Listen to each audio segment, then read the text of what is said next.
नमस्कार, मी स्वाती सकपाळ. आपण पाहत आहात जनादेश वृत्तवाहिनी. पाहूया आजच्या काही ठळक घडामोडी.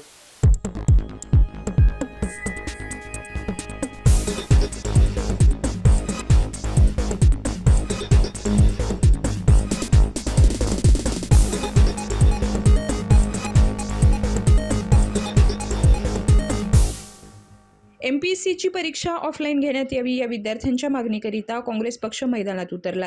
काँग्रेसचे महाराष्ट्र प्रदेशाध्यक्ष हर्षवर्धन सपकाळ यांच्या आदेशानुसार नवी मुंबई जिल्हा काँग्रेस कमिटी आणि महाराष्ट्र प्रदेश रोजगार आणि स्वयंरोजगार विभाग यांच्या संयुक्त विद्यमाने नवी मुंबईतील बेलापूर CBD येथील महाराष्ट्र लोकसेवा आयोग कार्यालयासमोर बेमुदत साखळी उपोषण आणि ठिय्या आंदोलन सुरू करण्यात आलं आहे.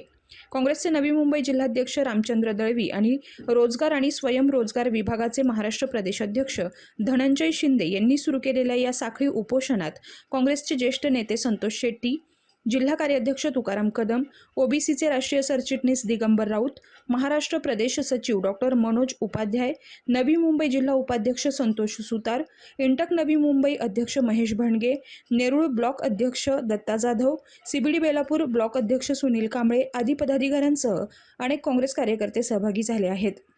आजचा आमचा हा दुसरा दिवस आहे उपोषणाचा, साखळी उपोषणाचा. MPSCनी जो निर्णय घेतला आहे ऑनलाईन परीक्षा घेण्याबाबत, त्याच्या विरोधात हे आम्ही आंदोलन करत आहोत. तुम्ही पाहतात गेले 7-8 दिवसापासून जिल्ह्यामध्ये रस्त्यावरती विद्यार्थी उतरलेत आणि आंदोलन करत आहेत. पण आम्ही महाराष्ट्र प्रदेश काँग्रेस कमिटीतर्फे आणि जिल्हा काँग्रेस कमिटीतर्फे हर्षवर्धन सपकाळ साहेबांच्या नेतृत्वाखाली कालपासनं आम्ही MPSCचं जे हेड ऑफिस आहे त्याच्या शेजारीच त्यांच्या दारातच आम्ही उपोषणाला बसलो आहोत. आमची प्रमुख मागणी आहे की ही परीक्षा ऑफलाईन पद्धतीनेच व्हावे आणि न्यूट्रलायझेशन पद्धत आहे ती रद्द करण्यात यावी. जी त्यांनी CBT म्हणजे कम्प्युटर बेस्ड टेस्ट घेण्याचा जो निर्णय घेतला होता तो रद्द करावा. त्यांनी विद्यार्थ्यांचं मोठं नुकसान आहे. तुम्ही पाहताय की आत्तापर्यंत ज्या ऑनलाईन परीक्षा होत आहेत त्यांच्या सगळ्या परीक्षांमध्ये घोळ आहे. आत्ताच नीट पेपर फुटला, TET झालं किंवा ह्याच्या अगोदरही ज्या तलाठी झाली, पोलीस भरती झाली आणि ज्या परीक्षा झाल्या त्या प्रत्येक परीक्षेमध्ये गोंधळ निर्माण झालेला आहे. आणि जे खरे कॅपेबल असलेले विद्यार्थी आहेत त्यांच्यावरती हा अन्याय होतो आहे.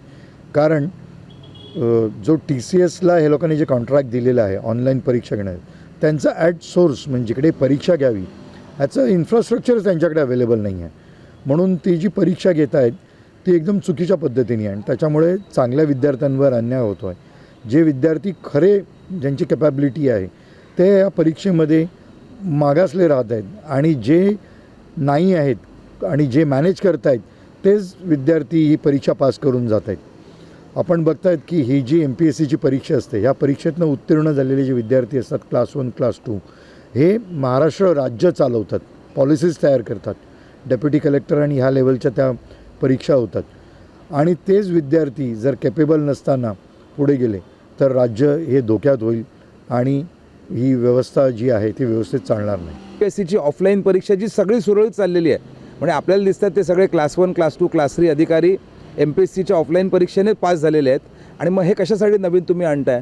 कारण कंत्राटी पद्धतीने सगळी व्यवस्था जर दुसऱ्या कंपनीला देत असतील आणि ती कंपनी जर लबाडांची असेल, चोरांची असेल तर हे मान्य करणार आपण नाही. आणि म्हणूनच हा निर्णय घेतल्यापासून आम्ही अध्यक्ष जे आहेत वरती बसतात डॉक्टर भीमनवार साहेब, त्यांच्याशी पत्रव्यवहार केला, त्यांना मेसेज पाठवले, त्यांच्याशी 2दा फोनवर बोललो, तरीसुद्धा बघा आज दुसरा दिवस आहे कार्यालयातनं कोणीही चर्चेला आलेलं नाही आहे. त्यामुळे लोकसेवक आहेत नाही शेवटी, कुठून येतो हा मगरूरपणा? आणि लोकांची मागणी ऑफलाईन घ्या, तुम्ही संवाद पण करायला तयार नसेल.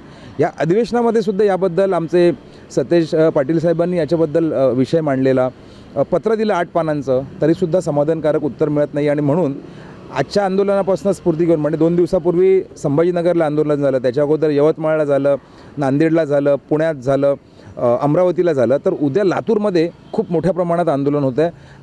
भारतीय राष्ट्रीय काँग्रेस पक्षाचे नेते आणि आमदार अमितभाई देशमुख आणि आमची पूर्ण टीम त्याच्यामध्ये सक्रिय सहभाग होणार आहे. आणि 12 तारखेला मुलांची एक महत्त्वाची परीक्षा आहे गट क ची. ती परीक्षा झाल्यानंतर मुलं मोठ्या प्रमाणामध्ये रस्त्यामध्ये उतरतील आणि सरकारला हा निर्णय कुठच्याही परिस्थितीत ऑफलाईन परीक्षा घ्यायला भाग पाडेल असं आम्हाला वाटतं. आणि काँग्रेस हा लढा शेवटपर्यंत पूर्णत्वास नेण्यासाठी कटिबद्ध आहे आणि म्हणून पूर्ण काँग्रेस पक्षाची यंत्रणा या प्रोटेस्टमध्ये सहभागी झालेली आहे. हे शासनाचे जे वरती MPSCचे जे अधिकारी बसलेत यांचा हे मगरूरपणा चालू आहे. त्यांना आपण सांगितलेलं आहे. काल पोलिसांनी पण त्यांच्याशी चर्चा केली की असे असे आहेत. तर त्यांनी ते पोलिसांनी चर्चा केल्यानंतर अधिकारी तर इथे कोणी आले नाही. त्यांनी तहसीलदारमधल्या अधिकाऱ्यांना इथे येऊन आमच्याशी चर्चा करण्यासाठी आम्हाला सांगितलं. आता विषय MPC अधिकाऱ्यांचा आहे आणि त्या तहसीलदार अधिकाऱ्यांशी बोलून चर्चा करून त्याचा काय उपयोग आहे? म्हणजे हे फक्त बोलतात ना, खेळण्यासारखे खेळतात शासन.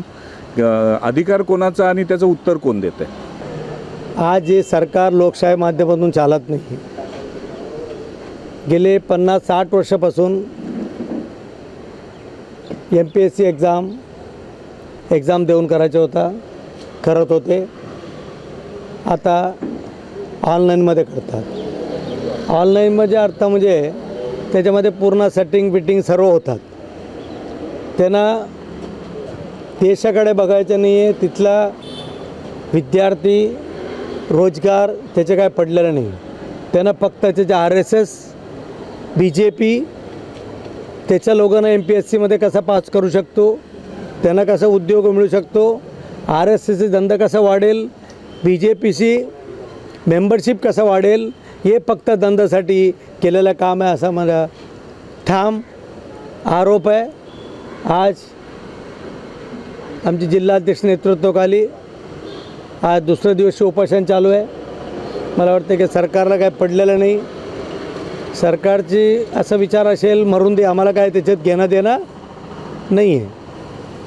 पहिला लोकशाही माध्यमातून सरकार चालायचे ते, आता लोकशाही अगोदर बोलल्याप्रमाणे लोकशाही काय राहिलेला नाही आहे. आता आपल्याला माहिती आहे की नीटमध्ये पेपर लीक झाला. आता पण दिल्लीला हजारो लाखो मुलं आता पण आंदोलन करतात.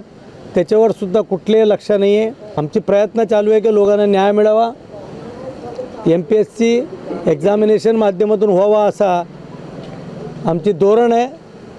आता बघा कितीपर्यंत आमची शक्य आहे. आम्ही त्यापर्यंत होत नाही तेपर्यंत भले 6 महिने जाऊन दे, 7 महिने जाऊन दे, आम्ही त्याच्यासाठी पूर्ण तयारीमध्ये. काँग्रेस पक्ष आहे, सर्व एकत्र एक मनाने काम करतात. त्यासाठी सरकारने लक्ष द्यावा, त्याचा निर्णय घ्यावा असा सरकारकडे विनंती आहे. महाराष्ट्र लोकसेवा आयोग यांनी जी MPSCची जी परीक्षा आहे ती आत्तापर्यंत ऑफलाईन होत होती आणि आता ऑनलाईन घेण्याची काय गरज आहे? म्हणजे नसताना खोडी काढायची किंवा कुठेतरी चोरी करायची. आता आमदार चोर, खासदार चोर, आता परीक्षा बी चोर. हा जर धंदा चालू केला असेल तर हे चुकीचं आहे. आणि म्हणून त्या विद्यार्थ्यांना न्याय मिळण्यासाठी काँग्रेस पक्षानं हे आंदोलन सुरू केलेलं आहे नवी मुंबईत MPSCच्या शेजारीच. तरी हे आंदोलन आम्ही काँग्रेस पक्ष सक्सेस करण्यासाठी आणि विद्यार्थ्यांना न्याय मिळवून देण्यासाठी कटिबद्ध आहोत. नवी मुंबई जिल्हा अध्यक्ष रामचंद्र आबा दळवी साहेब आणि आमचे प्रदेशाध्यक्ष सन्माननीय सपकाळ साहेब यांच्या आदेशानुसार हे आंदोलन आम्ही पुढे चालूच ठेवणार आहोत. आजचा हा दुसरा दिवस आहे आणि खरंच काँग्रेसने हा जो आमच्या आबा दळवीने जो विषय घेतलेला आहे हा विद्यार्थ्यांच्या भविष्याचा विषय आहे. MPSCची परीक्षा जी आहे ती ऑनलाईन घेतली पाहिजे किंवा ऑफलाईन घेतली पाहिजे हा विषयच नाही. ऑफलाईनच घेतली पाहिजे. ऑनलाईन तर पालीसाहेब जुगार असतो, मटक्याचा नंबर दर तासाला एकदा येतो. हे का जुगार आहे का? ह्या जे होणारे विद्यार्थी आहेत ते फार मोठे अधिकारी आहेत. आमच्या त्याचा अभ्यासही फार मोठा असतो. कारण मी आमच्या मठामध्ये बघितलं, स्वामी समर्थ मठामध्ये 2 विद्यार्थी अभ्यास करत होते, एकमेकाला प्रश्न विचारत होते आणि ते मी यांना विचारल्यानंतर सांगितलं ती परीक्षेचे करतो म्हणून. आणि ही तयारी करत असताना सर्व सणसूद सर्व सोडून जातात आणि अभ्यास करतात. अशा पोरांना अन्याय करणं हे सरकारला कसं मान्य होतं हेच मला समजत नाही. या सरकारचा निषेध आहे. कॅमेरामन इक्बाल शेखसह पल्लवी केदार, जनादेश वृत्तवाहिनीकरिता.